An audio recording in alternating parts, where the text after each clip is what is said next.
Hi, I'm Jules, and today I wanted to share my takeaways from my conversation with Matt Nunn, CEO and founder of Nunn Media, which is Australia's largest independent media agency. Now, Matt is actually a guy I've known for a long time. He and I went to Ballarat Uni together around the same time many years ago now. And in all my interactions with Matt, he has always been the guy who has a cheeky sense of humour and who always makes me laugh. So it was really interesting to speak to Matt in this context, and I have to say, in some ways really surprising. I knew Matt had grown his company to be super successful, but never in the times that we've seen each other, like at a party or wherever, had we ever spoken about how he had done this. In fact, I don't think we spoke about Matt's work at all. It was always just social stuff. Anyway, it's made me think now that maybe this is something I should investigate a little bit more with some of my other friends. Maybe I'm missing out on some really amazing stories. Anywho, it was really revealing. Now, there were heaps of takeaways I got from this conversation. And if you haven't already listened to it, it's worth doing so. But I just wanted to highlight the main ones for me.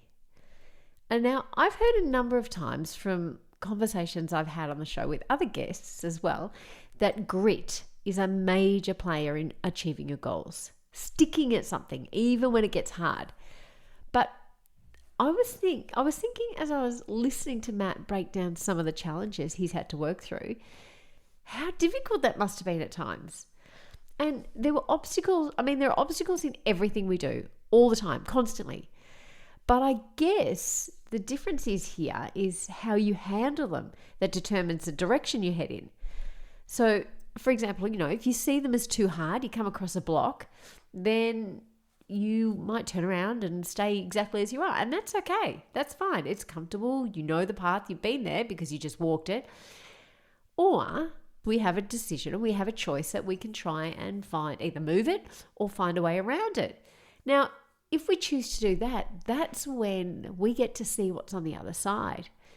And regardless of what's on the other side, we're moving forward.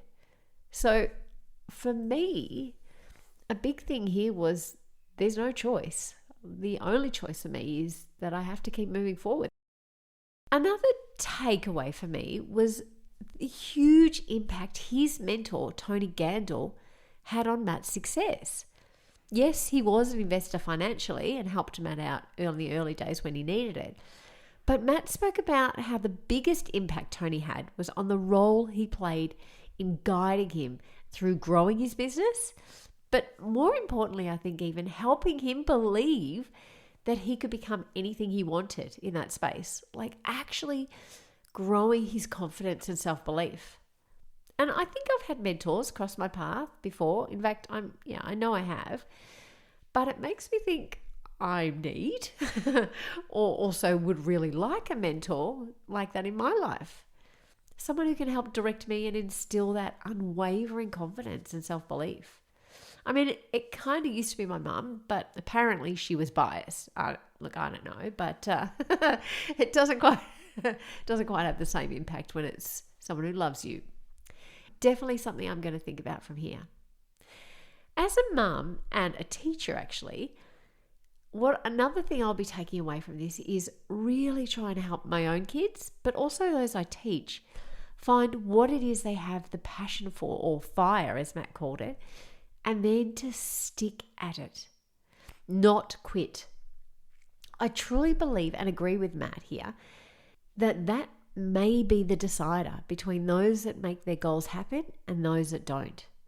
And I think the key is really finding what it is that lights you up, that motivates you, that excites you, that you love. And we've spoken about this so many times, but what is it, that unique gift you have, or that thing that you love doing the most, that you spend most time talking about or thinking about?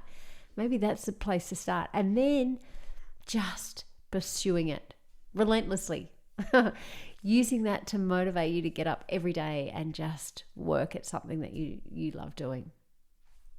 I honestly believe that's what it is that brings us fulfillment, is having a goal or identifying something that we love and working towards having it in our lives at whatever level.